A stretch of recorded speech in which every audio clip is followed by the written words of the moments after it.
RK tawarkan program baru anak sekolah sahabat lansia.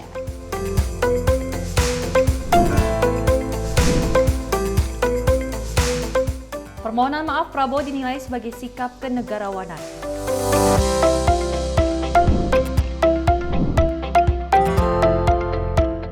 PKB sebut jatah menteri bukan tujuan utama.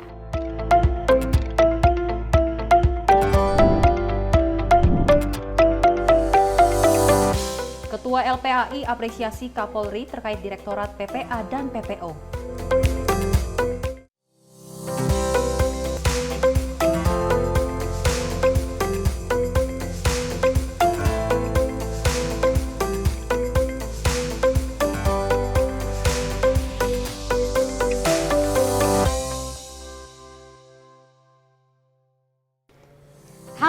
Selamat pagi, pemirsa Simpo TV. Selamat pagi, Sally. Selamat pagi, Festi. Senang sekali rasanya di pagi hari ini, Festi dan juga Sally bisa terus memberikan informasi yang terbaik untuk Anda terkait dengan perpolitikan Indonesia dan juga hiburan dan juga perekonomian. Kalau bisa kita melihat terkait dengan pasangan Ridho ataupun Ridwan Kamil dan juga Suswono ini masih terus diperbincangkan oleh masyarakat Indonesia.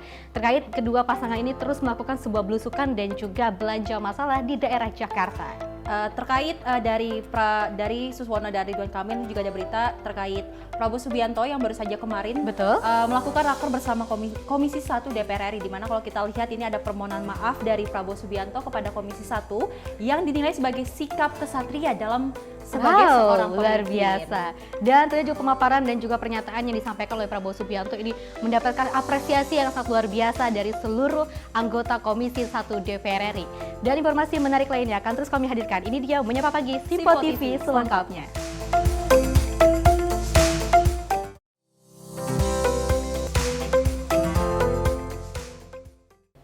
Kita awali dengan informasi utama di mana Hovifah Indar Parawansa dan juga Emil Elistianto, Dardak Cagup dan juga Cawagup Jawa Timur, ajak seluruh masyarakat untuk menerapkan politik santun pada Pilkada Jatim 2024. Dan ajakan itu untuk menciptakan situasi yang aman, damai dan juga kondusif saat pelaksanaan Pilkada 2024 serentak Jawa Timur. Hovifah dan Emil, calon wakil gubernur dan calon wakil gubernur Jawa Timur, ajak seluruh masyarakat untuk menerapkan politik santun pada Pilkada Jawa Timur 2024. Ajakan itu untuk menciptakan situasi yang aman, damai, dan juga kondusif saat pelaksanaan Pilkada 2024 serentak Jawa Timur. Hovifah mengatakan bahwa selama kampanye situasi politik semakin memanas, sehingga perlu komitmen dari semua belah pihak untuk tidak menyebarkan fitnah, kampanye hitam, provokasi, dan ujaran kebencian. Perbedaan politik tidak bisa dijadikan alasan untuk membuat perpecahan. Modal utama pembangunan adalah persatuan dan kesatuan. Terlihat Hovifah Emil mengenakan pakaian adat Jawa. Suasana deklarasi kampanye damai berlangsung meriah. Pendukung pasangan Hovifah Emil ramai memadati pelataran Tugu Pahlawan dengan yel-yel dan sorak-sorai menarik perhatian. Tim redaksi Sinfo TV melaporkan. Kita beralih ke informasi lainnya di mana calon gubernur nomor urut 1 Ridwan Kamil melakukan kampanye hari kedua dengan belusukan ke rumah-rumah warga di kawasan Pancoran, Jakarta Selatan. Dan Emil menjelaskan kegiatan kali ini untuk menyerap serta menerima curhatan dari warga Pancoran. Memasuki kampanye hari kedua, calon gubernur Ridwan Kamil mendatangi rumah-rumah warga di Pancoran, Jakarta Selatan pada Kamis 26 September 2024. Saat melakukan belusukan, Emil memperkenalkan berbagai program yang telah dipersiapkan oleh Ridho, pasangan Ridwan Kamil Suswono. Salah satunya adalah program anak sekolah sahabat lansia. Emil mengaku kunjungan dan juga belusukan yang dilakukan bertujuan untuk belanja masalah atau menerima keluhan dari warga Pancoran. Di antaranya persoalan banjir, pengolahan sampah, urusan tanah sengketa, dan permasalahan lainnya. Lebih lanjut, jika pasangan Ridho terpilih memimpin Jakarta, Emil memastikan semua permasalahan akan diselesaikan dengan baik. Ya, alhamdulillah di hari kedua kampanye, salah satu metode kampanye yang paling saya sukai adalah belusukan. Kenapa? Bertemu warga yang genuine, yang orisinil, menyampaikan dukungan, menyampaikan kritisinya, menyampaikan harapannya. Nah, di daerah Pancoran ini kita datangi, alhamdulillah responnya baik, mudah-mudahan mewujud pada kemenangan pasangan Ridho ya. Kemudian sambil ke sini belanja masalah, ternyata masih ada banjir, ada masalah sampah di tanah sengketa tadi.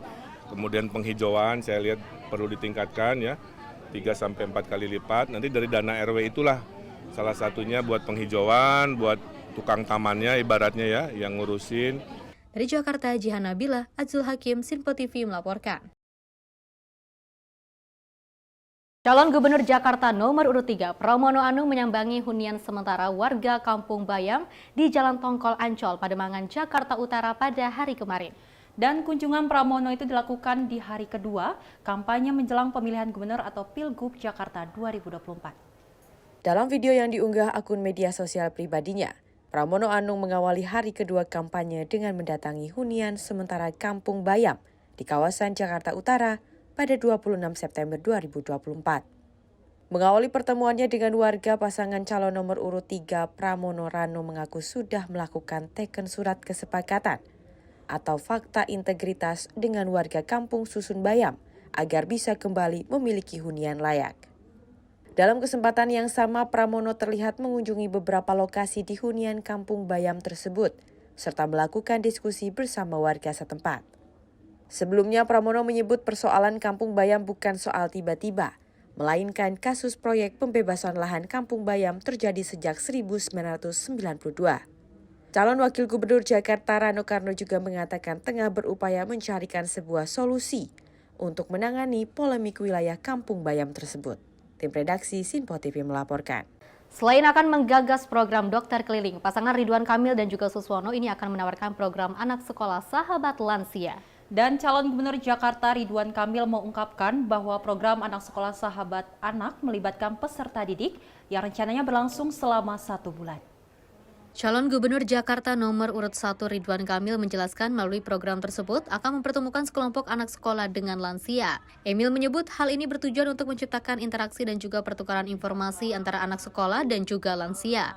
Emil mengungkapkan salah satu masalah yang selalu dialami oleh lansia adalah dilanda kesepian. Dengan adanya program anak sekolah sahabat lansia, diharapkan dapat meningkatkan kebahagiaan hidup para lansia. Ya, kita kan ingin Jakarta itu lebih humanis ya, lebih bahagia.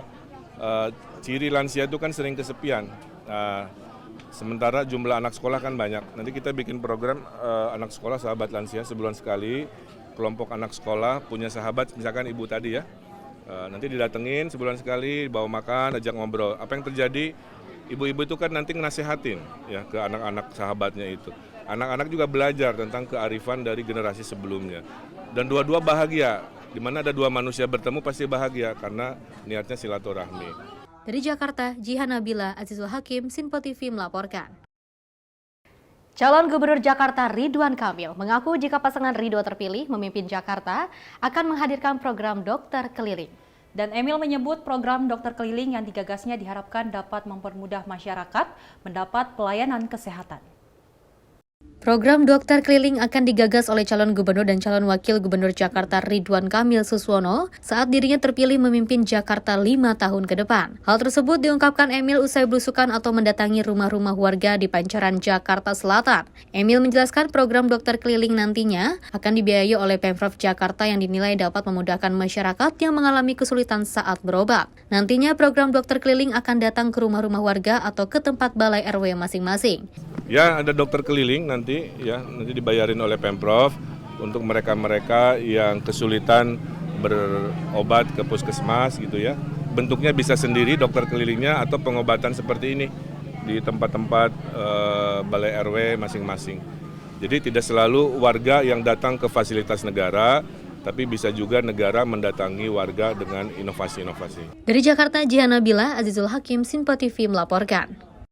Pemirsa, hari pertama kampanye Paslon Dharma Kun meresmikan Rumah Aspirasi Bilangan Sumur Batu, Jakarta Pusat. Dan dalam peresmian itu, paslon ini mendengarkan aspirasi dan berdialog dengan para pendukung sekaligus warga sekitar.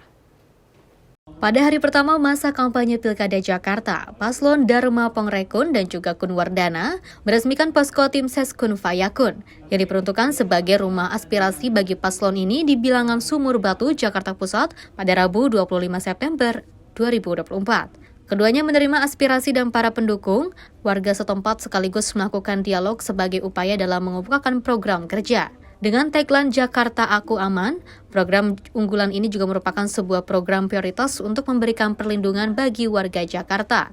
Adapun dialog yang diutarakan para pendukungnya ini meliputi perhatian terhadap lansia, kader Jomantik dan kader PKK, diskriminasi usia pekerja, memberikan perhatian juga kepada guru honorer, dan masyarakat pesisir yang berproses sebagai nelayan. Para nelayan itu meminta agar tidak ada lagi reklamasi kembali. Mengenai rumah aspirasi ini adalah bentuk daripada kesetiaan, bentuk daripada wujud kita menyatakan kesetiaan kepada Pancasila. Indonesia bisa ada, bangsa kita ada, persatuan seluruh adat Nusantara karena ada Pancasila. Bhinneka Tunggal Ika, berbeda-beda tetapi tetap satu. Tanpa Pancasila, negara ini akan runtuh dengan sendirinya. Jadi saya mengucapkan terima kasih kepada Pak Andreas dan sahabat-sahabat saya di sini atas dihibahkannya penggunaan rumah aspirasi ini sebagai rumah atau balai gotong royong untuk memenangkan Jakarta bagi rakyat Indonesia, bagi rakyat Jakarta. Ini nelayan, warga nelayan yang ada di daerah apa tadi namanya? Teluk Jakarta. Itu meminta jangan ada reklamasi. Dari Jakarta, Dio Malau, Sinpo TV melaporkan. KPU Kota Jakarta Barat menerima kiriman ribuan logistik pemilu berupa kotak suara dan juga bilik suara dari pihak penyedia yang selanjutnya akan didistribusikan ke gudang KPU Kota Jakarta Barat yang bertempat di Jalan Rawalele, Kalideres, Jakarta Barat. Dan sementara untuk alat tulis kantor, tinta, dan surat suara nantinya akan dikirim secara bertahap.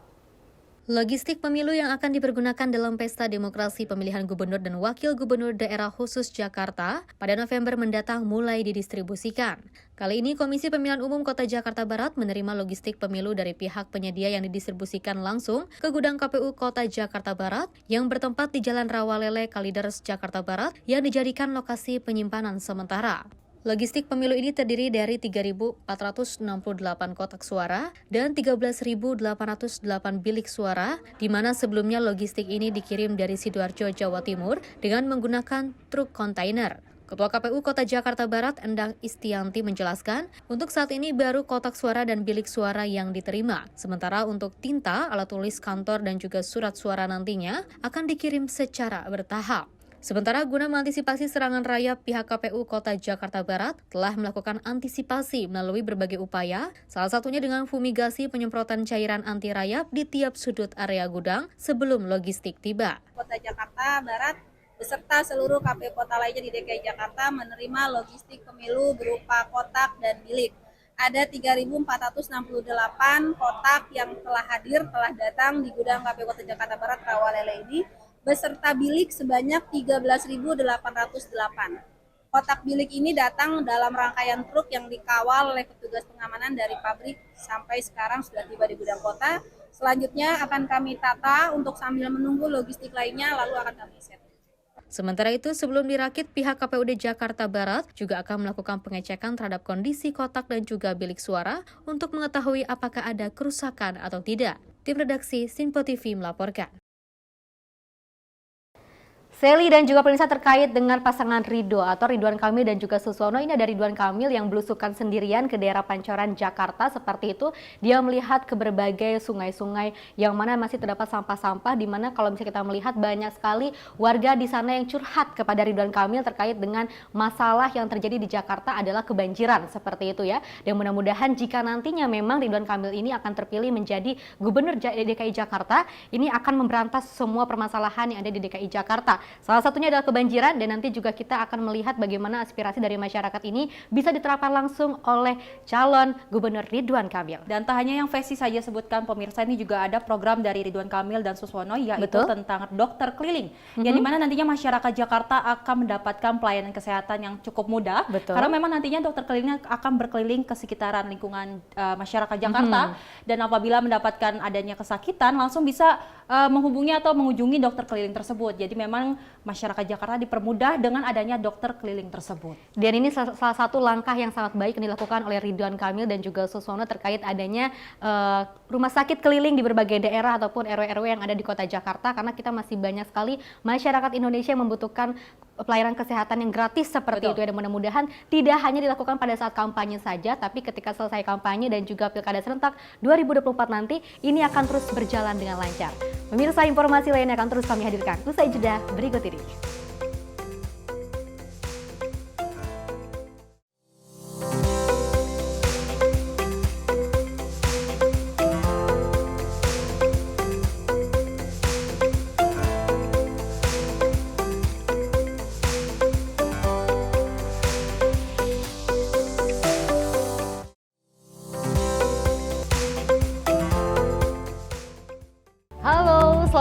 pemirsa, senang sekali rasanya kami mengisi ruang informasi Anda. Akhiri aktivitas Anda dengan rangkuman perkembangan peristiwa yang terjadi sepanjang hari.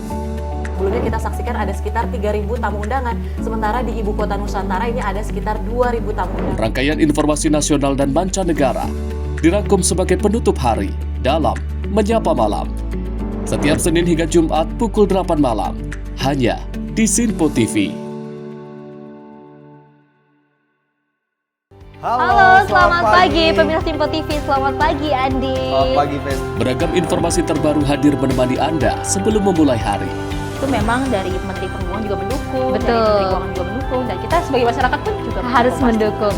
Mengangkat isu yang tengah menjadi pembicaraan paling hangat. Semarakan pagi Anda bersama Menyapa Pagi. Setiap Senin hingga Jumat pukul 6 pagi, hanya di Sinpo TV. Halo pemirsa, kami kembali hadir dengan sejumlah informasi yang kami himpun dari berbagai penjuru dunia. Rangkaian informasi yang membuat akhir pekan Anda begitu bermakna. Sebuah kelompok di Afrika Selatan memberikan layanan pertunjukan film dengan tenaga surya. Berita yang menjadi sorotan media dari dalam dan luar negeri, kami hadirkan untuk menemani pekan Anda dalam Sinpo Dunia Sepekan, Sabtu dan Minggu pukul 9 pagi, hanya di Sinpo TV. Kami hadir dengan rangkaian informasi dari berbagai penjuru dunia. Topik dan isu yang tengah menjadi sorotan mancanegara dikemas dengan lengkap untuk Anda.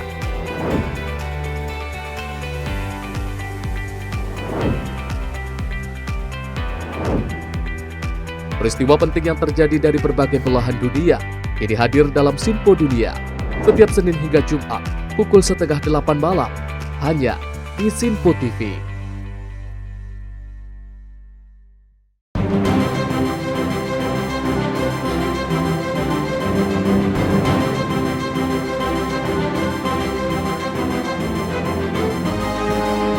Sinpo TV, News, Sport, Entertainment.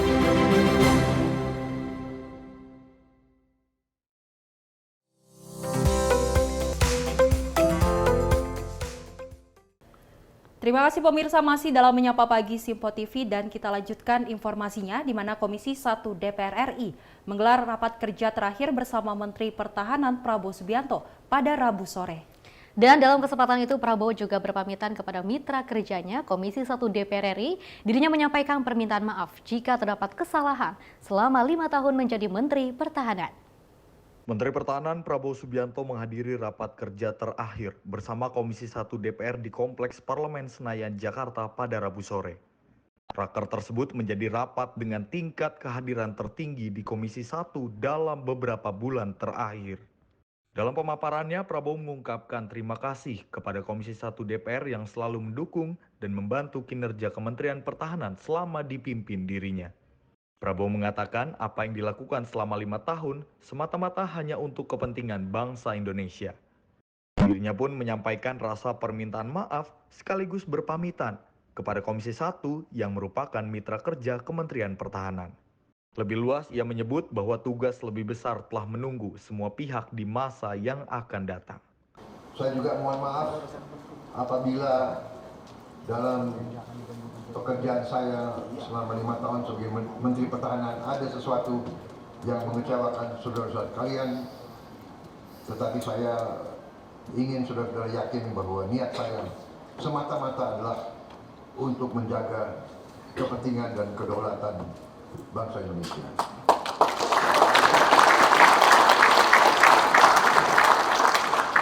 Dengan demikian,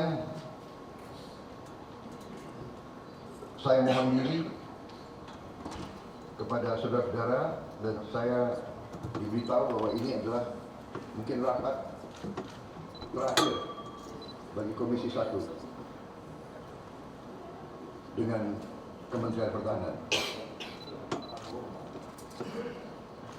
Dengan demikian, atas nama seluruh Kementerian Pertahanan Republik Indonesia, kami mohon diri, kami mengucapkan selamat, penghargaan atas pengabdian Bapak-Bapak Ibu-Ibu sekalian, dan mudah-mudahan kita terus akan bekerja sama untuk bangsa dan negara kita.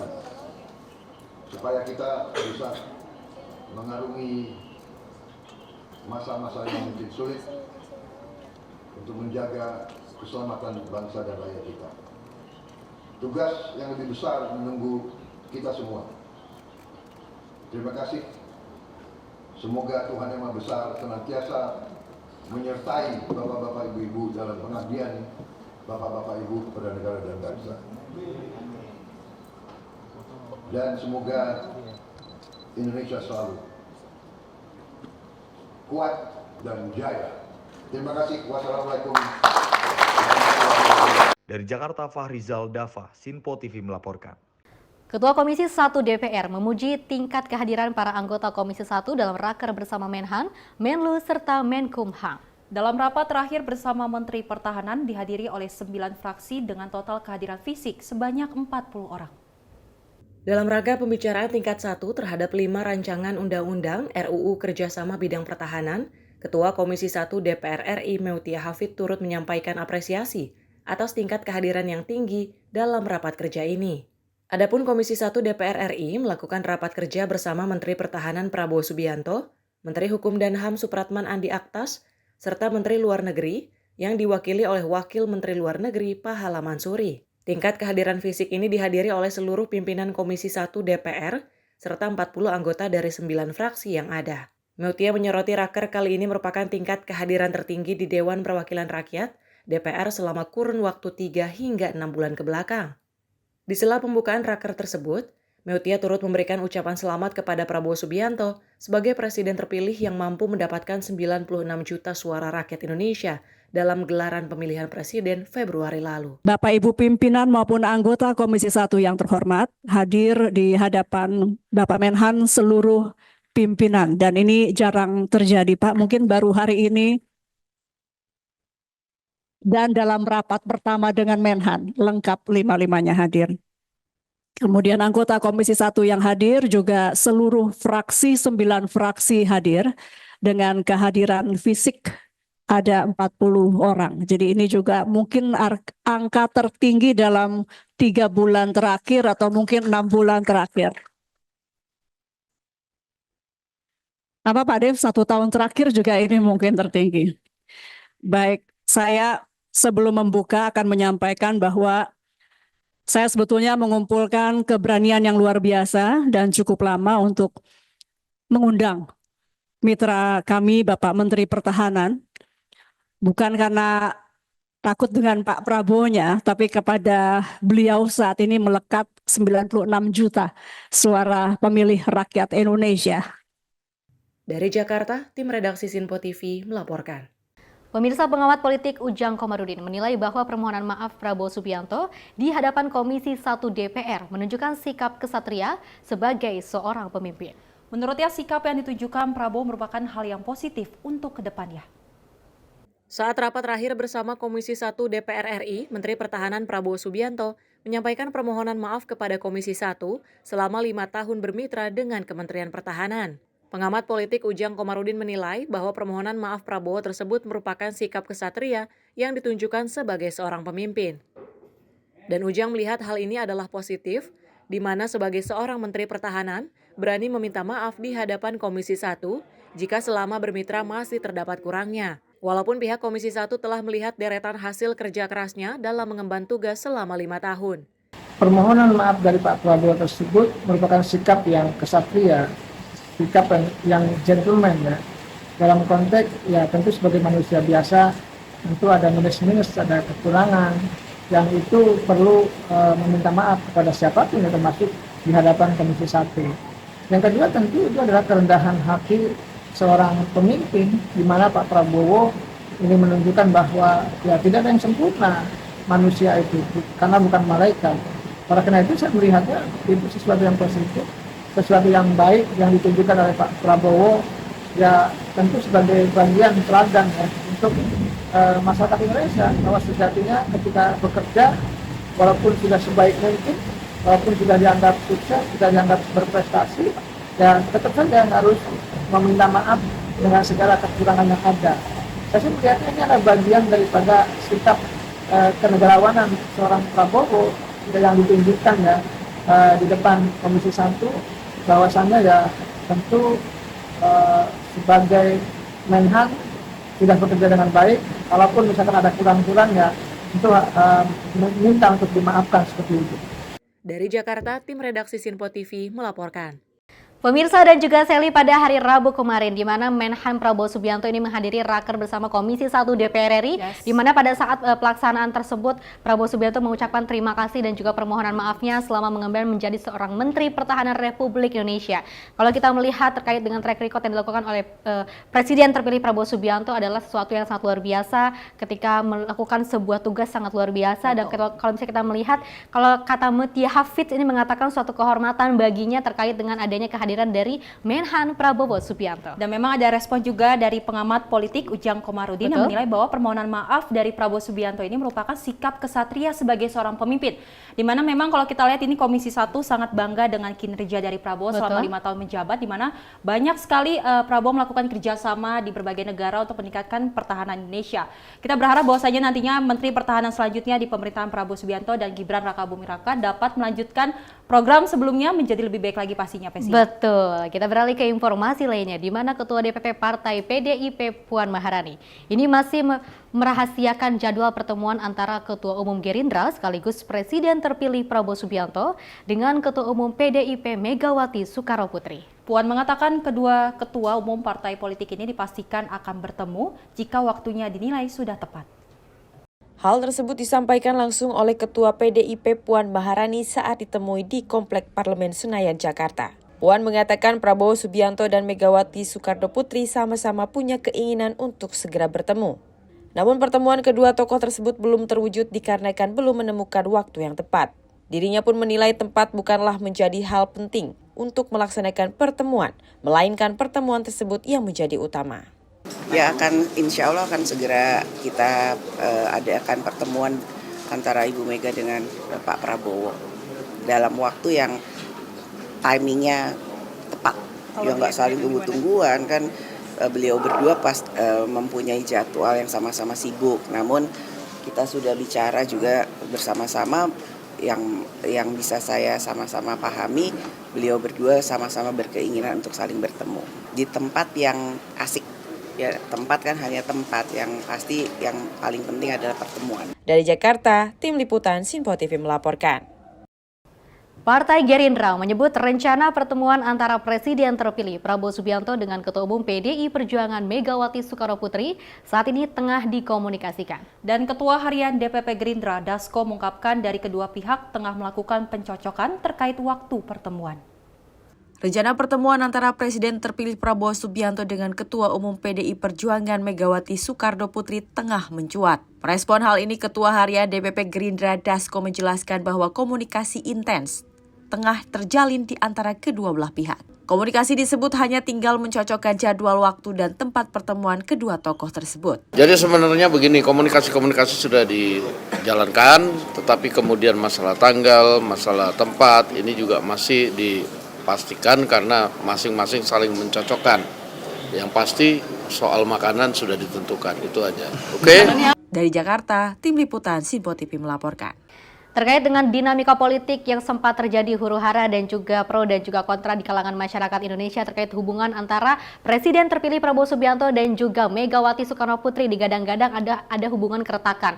Tapi kalau misalnya kita melihat berbagai raker ataupun pertemuan dengan Megawati, dengan Prabowo Subianto, keduanya sangat akrab sekali ya, saling menyapa, saling salam hormat. Bahkan dari Puan Maharani dan juga dari Megawati Soekarnoputri atau Ketua Umum PDI Perjuangan ini selalu mengucapkan salam hormat dan juga selamat kepada Presiden terpilih Prabowo Subianto. Dan seperti yang dikatakan oleh Ketua Harian DPP Partai Gerindra Dasko yang mengatakan bahwasanya memang ini untuk 70-80% ini akan ada pertemuan di antara Megawati keduanya. Dan juga Prabowo. Diharapkan juga memang komunikasi ini intens, dan seperti yang dikatakan Puan Maharani juga yang bahwasanya memang pertemuan ini akan dilaksanakan jika waktunya sudah tepat. Betul. Seperti juga Ketua DPP PDI Perjuangan Said Abdullah mengatakan bahwasanya PDI Perjuangan akan mendukung pemerintahan Prabowo Gibran ke depannya. Betul, dan juga adanya pertemuan di antara kedua ini sudah dipastikan dan dikomunikasikan secara internal dengan secara intens hingga 80% ya. Kemungkinan ini tinggal menunggu waktu saja dan kita bisa menjawab semua pernyataan terkait dengan dinamika politik yang sempat terjadi huru-hara dimanapun kemarin di media sosial ya, bahwa di antara Presiden terpilih Prabowo Subianto dan juga Megawati Soekarnoputri tidak ada keretakan, bahkan adanya keakraban. Pemirsa, informasi menarik lainnya akan terus kami hadirkan usai jeda berikut ini.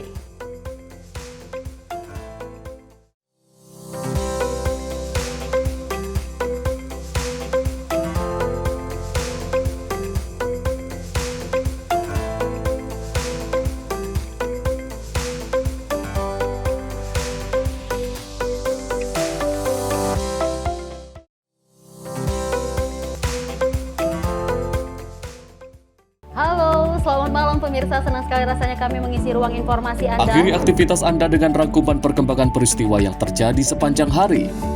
Sebelumnya kita saksikan ada sekitar 3.000 tamu undangan, sementara di Ibu Kota Nusantara ini ada sekitar 2.000 tamu undangan. Rangkaian informasi nasional dan mancanegara dirangkum sebagai penutup hari dalam Menyapa Malam.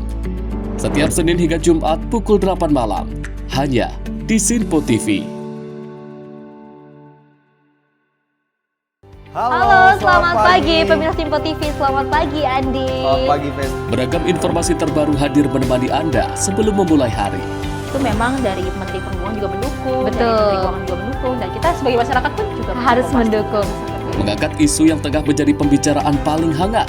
Semarakan pagi Anda bersama Menyapa Pagi. Setiap Senin hingga Jumat pukul 6 pagi, hanya di Sinpo TV.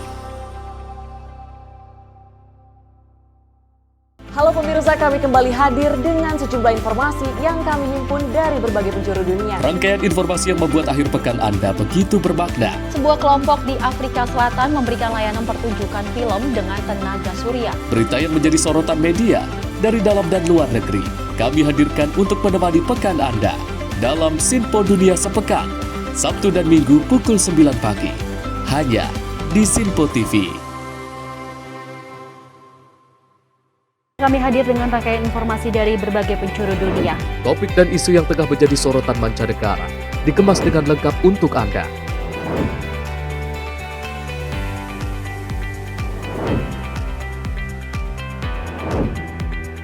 Peristiwa penting yang terjadi dari berbagai belahan dunia ini hadir dalam Sinpo Dunia setiap Senin hingga Jumat pukul 7:30 malam, hanya di Sinpo TV.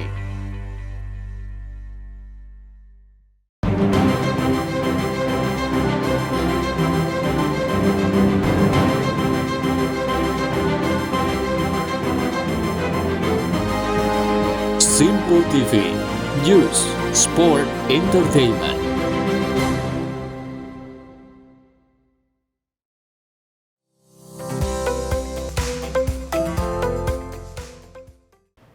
Masih bersama kami pemirsa dalam Menyapa Pagi Sinpo TV, dan kita lanjutkan informasinya di mana Ketua Harian DPP Partai Gerindra Dasko mengungkapkan bahwa susunan kabinet di bawah pemerintahan Presiden terpilih Prabowo Subianto akan difinalisasi sebelum pelantikan Presiden mendatang. Dan juga Dasko sempat menyebutkan penambahan nomenklatur kementerian dan juga lembaga di kabinet masih dalam proses pembahasan. Wacana penambahan jumlah kementerian di bawah pemerintahan Presiden terpilih Prabowo Subianto masih menjadi tanda tanya. Merespon hal itu, Ketua Harian DPP Partai Gerindra Sufmi Dasko mengatakan bahwa sejatinya wacana penambahan jumlah kementerian tersebut masih bagian dari dinamika yang ada di dalam pembahasan. Dasko menyebut wacana penambahan jumlah kementerian ini nantinya akan difinalisasi sebelum pelantikan Presiden mendatang. Ya, bahwa segala sesuatu yang pada saat ini disampaikan itu masih dinamika, bisa ada, bisa enggak, itu tergantung nanti finalisasi yang akan kemudian difinalkan sebelum pelantikan Presiden terpilih. Dari Jakarta, Fahriza, Dava, Sinpo TV melaporkan. Sementara itu Presiden Joko Widodo merespon perihal kabar akan adanya pembentukan 44 kementerian di Kabinet Presiden terpilih Prabowo Subianto. Dan Jokowi menekankan bahwa hal tersebut adalah hak prerogatif dari Presiden terpilih. Hal ini disampaikan Presiden Jokowi usai meninjau pasar di Kabupaten Pasir, Kalimantan Timur pada Kamis 26 September 2024. Presiden Jokowi meminta hal tersebut untuk ditanyakan langsung ke Presiden terpilih Prabowo Subianto. Namun ia menekankan bahwa hal tersebut merupakan hak prerogatif Presiden serta menjadi kewenangan di Presiden terpilih karena telah diberikan mandat dan amanat oleh rakyat. Ditanyakan Presiden terpilih kok kepada saya. Ditanyakan ke Presiden terpilih itu hak prerogatif kewenangan di Presiden terpilih, ya, karena sudah diberi mandat, diberi amanah oleh rakyat. Ya. Tim redaksi Sinpo TV melaporkan. Pemirsa, Ketua Umum PKB Muhaimin Iskandar menyerahkan keputusan kabinet kepada Presiden terpilih Prabowo Subianto. Dan Caimin menyebut bahwa pihaknya tahu diri dan menyerahkan sepenuhnya keputusan kabinet yang akan datang kepada Prabowo Subianto. Keputusan yang akan mengisi di kabinet di bawah pemerintahan Presiden terpilih Prabowo Subianto hingga kini masih belum diputuskan. Menanggapi hal ini, Ketua Umum PKB Muhaimin Iskandar menyebut bahwa partainya tahu diri dan juga menyerahkan sepenuhnya kepada Prabowo. Caimin mengatakan PKB tak memiliki kekuatan atau harapan terkait jajaran menteri di pemerintahan yang akan datang. Dirinya menyampaikan bahwa terkait kursi menteri bukan menjadi tujuan utama dari partainya. Oh iya tentu secara moral PKB punya kewajiban moral untuk mendukung pemerintahan sukses. Tapi secara moral kita juga merasa tahu diri, nggak ikut-ikut lah. Kalau perlu, ya biar aja ya, yang Prabowo atur. Yang penting PKB dukung dari luar juga bagus. Terus PKB kan bisa mendapat kursi menteri, menginginkan itu juga di pemerintahan. PKB tidak punya kekuatan moral meminta atau berharap. Pokoknya kita secara moral mendukung pemerintahan ini. Ya, buat PKB udah cukup dan tidak terlalu penting buat PKB ada di kabinet atau tidak ada di kabinet. Sebelumnya, Wakil Ketua Partai Golkar Bambang Susatyo mengungkapkan telah menyetor nama-nama calon menteri kepada Presiden terpilih Prabowo Subianto terkait yang akan mengisi di kabinet pemerintahan mendatang. Namun, nama-nama tersebut masih belum diketahui yang nantinya akan mengisi di pemerintahan Prabowo Subianto. Dari Jakarta, Fahrizal, Dava, Sinpo TV melaporkan. Pemirsa, dan juga saya terkait dengan adanya penambahan dari Kabinet ataupun Menteri Indonesia Republik Indonesia dan nantinya yang terkait dengan transisi dari pemerintahan Prabowo Subianto dan juga Gibran Rakabuming Raka. Dari pimpinan DPR RI, Dasko juga sempat mengatakan bahwa nomenklatur tersebut masih akan terus dikomunikasikan dan juga akan didiskusikan dengan pihak-pihak internal seperti itu. Dan kita akan menunggu nanti hasilnya akan diumumkan ketika H-7 setelah pelantikan seperti itu. Sebelum pelantikan. Dan memang dari respon Presiden Joko Widodo sendiri bahwasanya memang dia merespon baik dengan adanya penambahan kabinet ini, di mana memang jika memang ada penambahan ini dapat membantu kinerja pemerintah ke depannya agar lebih baik lagi. Dan kita berharap bahwasanya memang nantinya yang terpilih menjadi menteri dari pemerintahan Prabowo Gibran ini dapat berjalan menjadi yang lebih baik seperti itu ya. Apalagi kalau misalnya kita melihat dari PKB sendiri, dari Caimin mengatakan bahwa dari partai PKB ini tidak mengharapkan kursi apapun dari pemerintahannya Prabowo Gibran, semuanya sepenuhnya diserahkan kepada Presiden terpilih dan juga itu sudah menjadikan hak prerogatif dari Presiden. Kita beralih ke informasi lainnya di mana Presiden Joko Widodo ini mengutuk serangan Israel ke Lebanon yang telah mengakibatkan banyak korban jiwa. Dan Kepala Negara pun menyerukan PBB untuk memberikan respon cepat untuk mencegah jatuhnya banyak korban.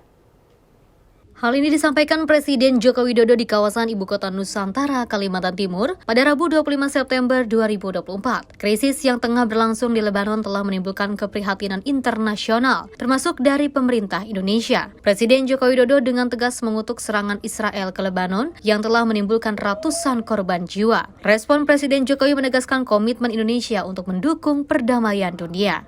Indonesia mengutuk keras serangan Israel ke Lebanon dan kita mengajak semua negara dan juga PBB untuk memberikan respon yang cepat agar tidak semakin banyak korban lagi yang terjadi atas serangan-serangan Israel. Tim redaksi Sinpo TV melaporkan. Pemirsa, Presiden melakukan peninjauan ketersediaan beras dan juga penyerahan bantuan cadangan pangan pemerintah di Komplek Pergudangan Tanah Grogot, Kabupaten Pasir, Kalimantan Timur. Dan dalam kunjungan ini, Presiden ingin memastikan kelancaran distribusi bantuan pangan serta memeriksa ketersediaan stok beras nasional yang dikelola oleh Bulog.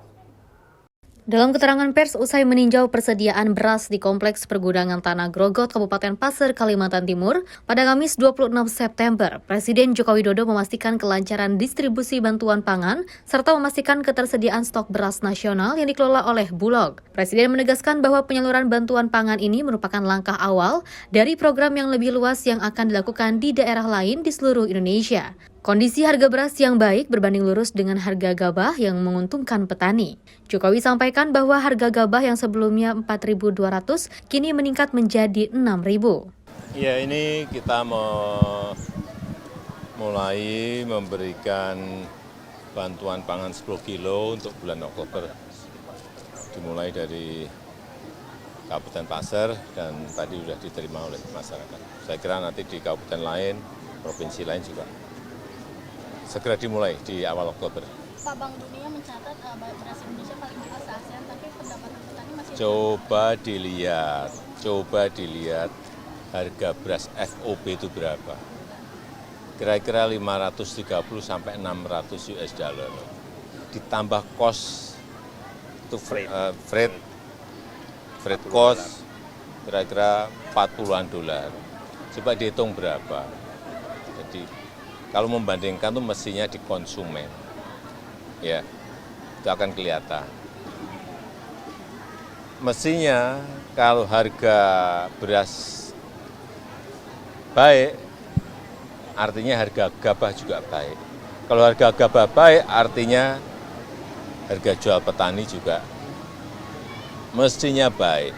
Kalau tidak ada distorsi di lapangan, dicek aja di lapangan. Dicek aja di petani, ditanya aja ke petani, harga gabah berapa? Dulu berapa? Dulu hanya 4.200. Sekarang 6.000. Sekarang 6.000. NTP 100. Itu gabah ya, bukan beras. Dari situ saja kelihatan. NTP-nya juga dicek di lapangan. Berapa? Ya, saya rasa itu.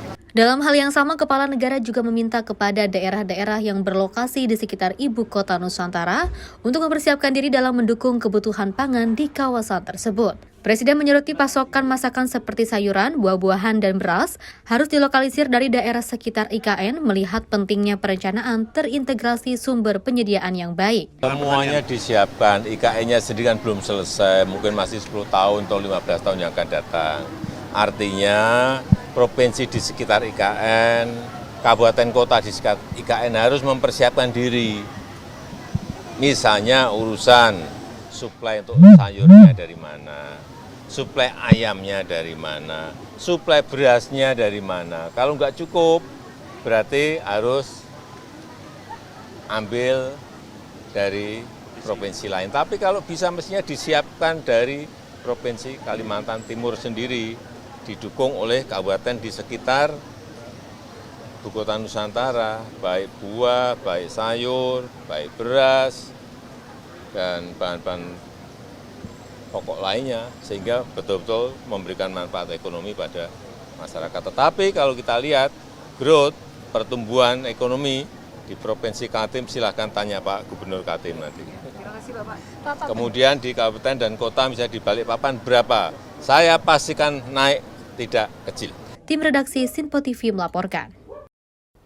Kita beralih ke informasi lainnya, di mana Menteri Agama Yakut Khalil Qaumas kembali mangkir dari panggilan Pansus Haji untuk dimintai keterangan terkait dengan penyelenggaraan haji. Dan anggota Pansus Haji Marwan Jafar menilai sikap Menak yang mangkir 3 kali dari panggilan Pansus Haji merupakan pelecehan terhadap DPR sebagai lembaga pengawas terhadap pemerintah.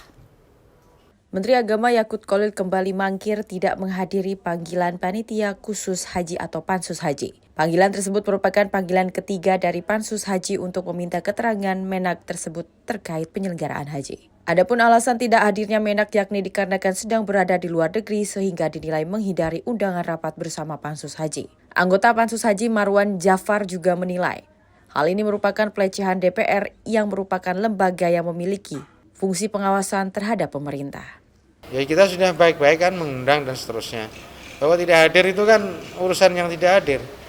Dikatakan melecehkan DPR, ya bisa juga dikatakan melecehkan DPR.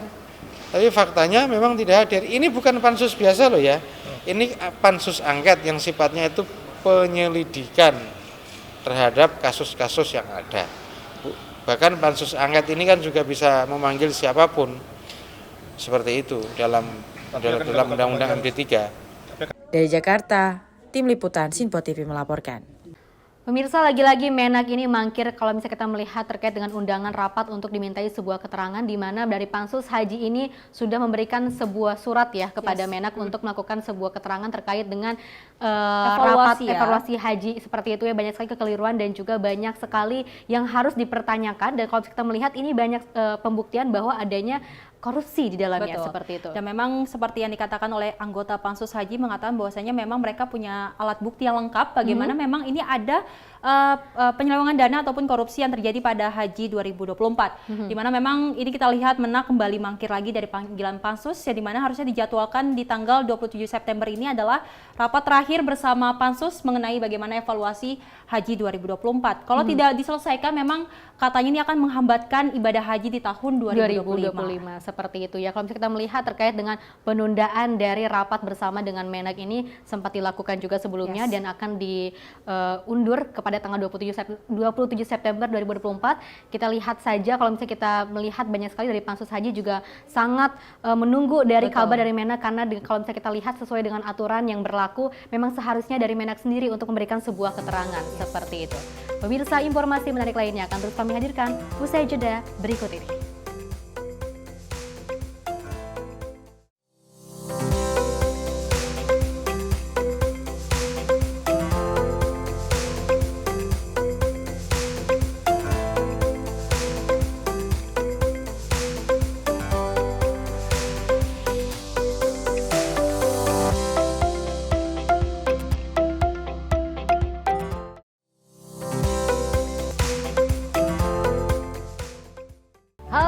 Selamat malam pemirsa, senang sekali rasanya kami mengisi ruang informasi Anda. Akhiri aktivitas Anda dengan rangkuman perkembangan peristiwa yang terjadi sepanjang hari. Sebelumnya kita saksikan ada sekitar 3.000 tamu undangan, sementara di Ibu Kota Nusantara ini ada sekitar 2.000 tamu undangan. Rangkaian informasi nasional dan mancanegara dirangkum sebagai penutup hari dalam Menyapa Malam. Setiap Senin hingga Jumat pukul 8 malam, hanya di Sinpo TV. Halo, selamat pagi pemirsa Sinpo TV. Selamat pagi Andi. Selamat pagi, Fen. Beragam informasi terbaru hadir menemani Anda sebelum memulai hari. Itu memang dari Menteri Perhubungan juga mendukung, Betul. dari Menteri Keuangan juga mendukung, dan kita sebagai masyarakat pun juga Harus mendukung. Mengangkat isu yang tengah menjadi pembicaraan paling hangat. Semarakan pagi Anda bersama Menyapa Pagi. Setiap Senin hingga Jumat pukul 6 pagi, hanya di Sinpo TV. Halo pemirsa, kami kembali hadir dengan sejumlah informasi yang kami himpun dari berbagai penjuru dunia. Rangkaian informasi yang membuat akhir pekan Anda begitu bermakna. Sebuah kelompok di Afrika Selatan memberikan layanan pertunjukan film dengan tenaga surya. Berita yang menjadi sorotan media dari dalam dan luar negeri, kami hadirkan untuk menemani pekan Anda dalam Sinpo Dunia Sepekan, Sabtu dan Minggu pukul 9 pagi, hanya di Sinpo TV. Kami hadir dengan rangkaian informasi dari berbagai penjuru dunia. Topik dan isu yang tengah menjadi sorotan mancanegara dikemas dengan lengkap untuk Anda.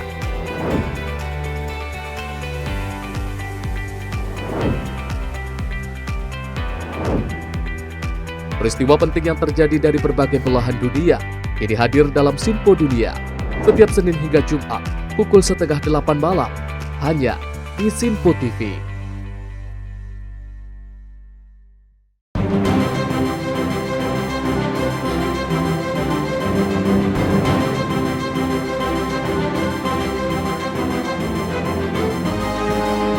Sinpo TV, News, Sport, Entertainment.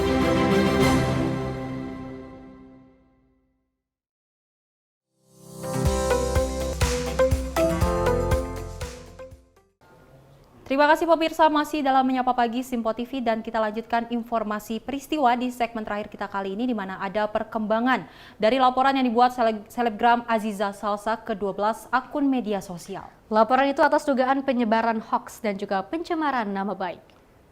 Dalam keterangannya, Aziza Salsa menyatakan memberikan maaf pada 2 orang terlapor. Dia pun berharap kejadian ini bisa membuat keduanya lebih berhati-hati dalam menggunakan media sosial.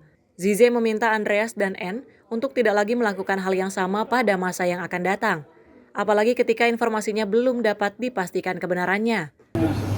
Selamat sore semuanya, saya Aziza. Pertama-tama saya mau berterima kasih kepada rekan-rekan telah hadir di sini dan berterima kasih kepada Mas Andre dan keluarga terlapor sudah hadir pada hari ini. Saya menerima permohonan maaf dari Mas Andre dan keluarga terlapor dan saya harap ini bisa menjadi pembelajaran bagi kita semua dan tentunya masyarakat luar untuk lebih berhati-hati lagi dan lebih bijak lagi dalam menggunakan sosial media. Dan tentunya untuk tidak involve terlalu jauh dalam ranah pribadi seseorang dan memberitakan berita yang belum tentu benar adanya. Jadi semoga ini bisa jadi pembelajaran bagi kita semua dan tidak akan terulang lagi kejadian-kejadian seperti ini ke depannya. Dalam konferensi pers yang digelar di kawasan Senopati, Jakarta Selatan, Andre, salah satu pemilik akun penyebar hoaks, mengutarakan permohonan maafnya ke perempuan yang akrab disapa Zize itu. Satu lagi terlapor berinisial N, diwakili oleh ibunya karena masih di bawah umur, juga meminta maaf kepada Zize. Hari ini saya meminta permohonan maaf kepada Azize terkait konten yang saya bikin gitu ya, dan saya mengakui bahwa konten tersebut sudah memberikan pencemaran nama baik terhadap Zize terkait berita yang sudah cukup simpang siur di luaran. Di sini saya hanya ingin menyampaikan bahwa apa yang diberitakan itu memang tidak di cross check dulu oleh pihak terlapor atau dari bagian dari pihak keluarga saya sendiri gitu. Yang seharusnya di cross check atau segala macam, tapi ini tidak, bahwa memang itu tidak benar adanya, dan saya sangat minta maaf sekali dengan ini sebagai salah satu pihak dari keluarga terlapor juga kepada pihak keluarga Aziza. Kami mohon dengan sebesar-besarnya agar dimaafkan gitu dan segera diselesaikan sampai di sini agar tidak diperpanjang lagi. Aziza memastikan rumah tangganya baik-baik saja meski tersebar isu perselingkuhan di media sosial. Tidak hanya Arhan, Aziza juga didukung oleh teman-temannya dan keluarga. Banyaknya dukungan yang diterima membuatnya tidak terpuruk karena isu perselingkuhan yang menerpa rumah tangganya baru-baru ini. Dari Jakarta, Dio Malau, Sinpo TV melaporkan. Pemirsa, pihak kepolisian tidak akan membuka hasil visum Laura Meizani, Arsy atau yang dikenal dengan nama Loli, anak perempuan selebritas Nikita Mirzani, untuk umum. Dan diketahui Loli menjalani visum karena adanya laporan Nikita Mirzani terhadap Fadel Bajideh ke Polres Jakarta Selatan. Humas Polres Metro Jakarta Selatan AKP Nurmadewi mengatakan, hasil visum saat ini sudah dikirim ke Rumah Sakit Cipto Mangunkusumo untuk diobservasi. Loli kemudian diambil visum untuk menyelidiki benar atau tidaknya laporan yang dilakukan Nikita Mirzani. Hanya saja hasil visum tersebut bukan konsumsi untuk masyarakat luas. Setelah Rumah Sakit Cipto Mangunkusumo mengeluarkan observasi, pihak kepolisian akan mengirimkan hasil visum itu bersama laporan penyelidikan ke kejaksaan. Hasil visum itu akan dijadikan barang bukti untuk laporan Nikita Mirzani terhadap Fadel Bajideh. Yang dilaporkan, kemudian setelah LM melakukan visum dan pengecekan laboratorium, hari ini untuk penyidik masih di RSCM. Ya, jadi menunggu untuk observasi dan kesimpulan dari ahlinya, yaitu dokter kandungan. Itu ya. Jadi kita menunggu saja, nanti pasti diupdate. Itu. Yaitu yang paham, yang jelas pasti ahlinya, ya. Nanti dari ya, kalau visum dan laboratorium sudah didapat di penyidik, pasti disimpan atau dikompulir oleh penyidik, ya, dijadikan satu untuk pemberkasan tentunya. Ya, jadi untuk hasilnya yaitu yang tahu penyidik dan nanti dibuka di pengadilan, itu jelas. Ya. Karena itu memang hanya yang menerangkan adalah ahlinya. Terkait laporan Nikita Mirzani, hasil visum Loli itu tidak bisa dibacakan untuk umum. Pada persidangan nanti, hasil visum Loli akan dibacakan oleh tim dokter Rumah Sakit Cipto Mangunkusumo. Dari Jakarta, Dio Malau, Sinpo TV melaporkan.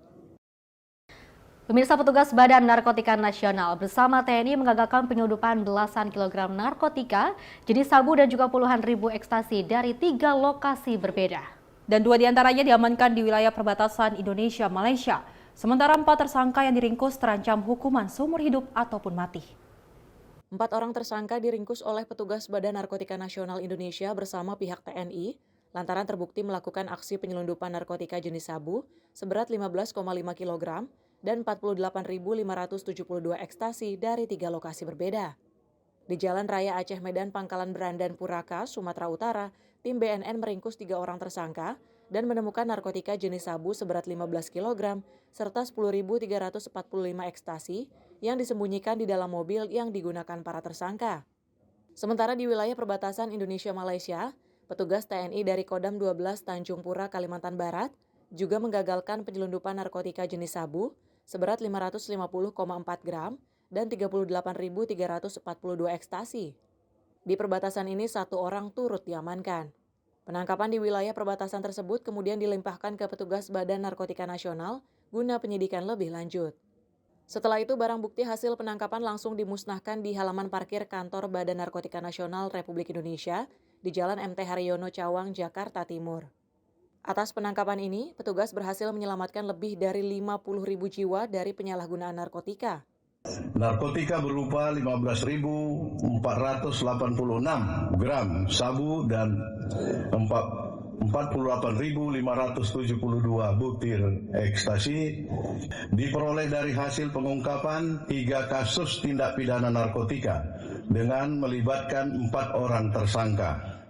Petugas BNN RI menangkap 3 orang pria berinisial AI alias Doles, A alias Lah, alias John, alias Libanon, dan F.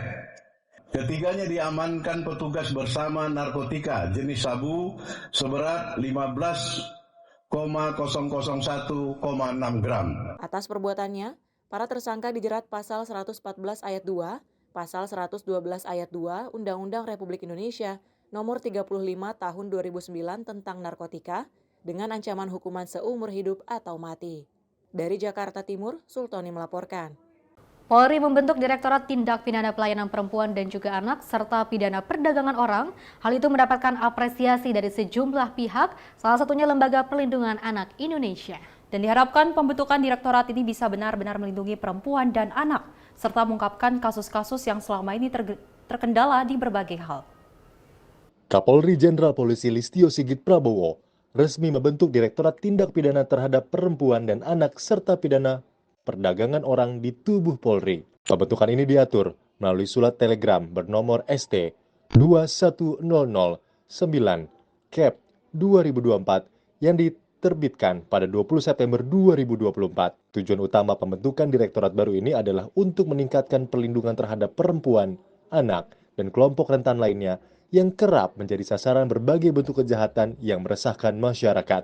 Ketua Umum Lembaga Perlindungan Anak Indonesia atau LPAI, Seto Mulyadi, menyambut baik pembentukan Direktorat Tindak Pidana Pelayanan Perempuan dan Anak serta Pidana Perdagangan Orang oleh Kapolri Jenderal Listio Sigit Prabowo. Memberikan dukungan sepenuhnya terhadap apa yang sudah dibentuk oleh Bapak Kapolri pada tanggal 20 September tahun 2024 yang lalu, yaitu Direktorat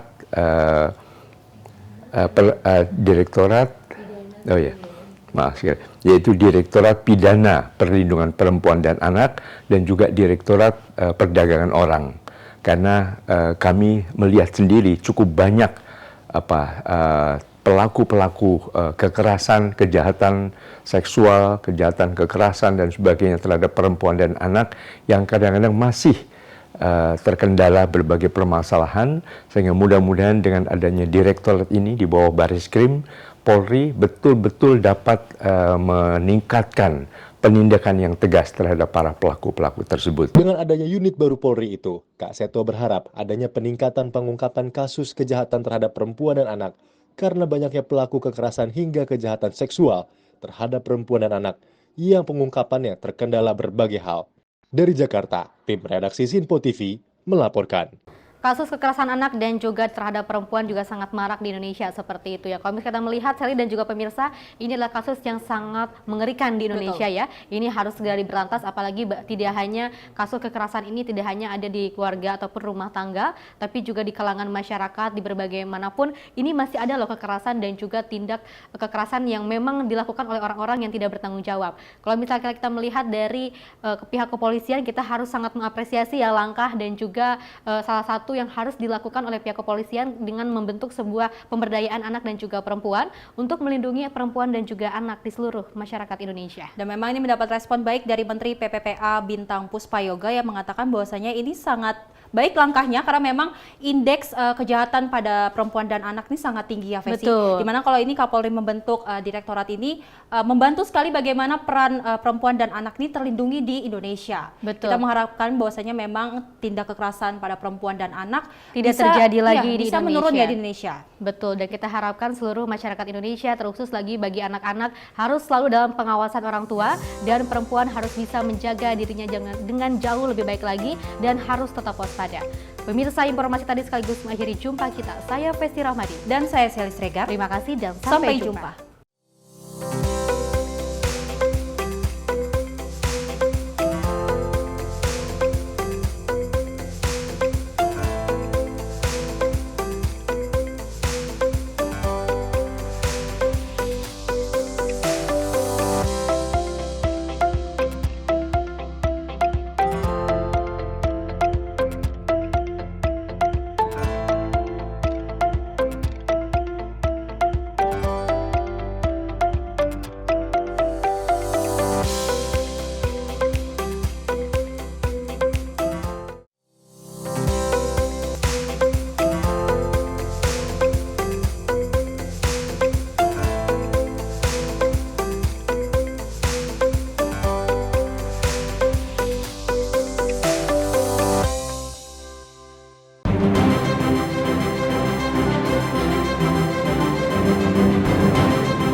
Simpo TV, News, Sport, Entertainment.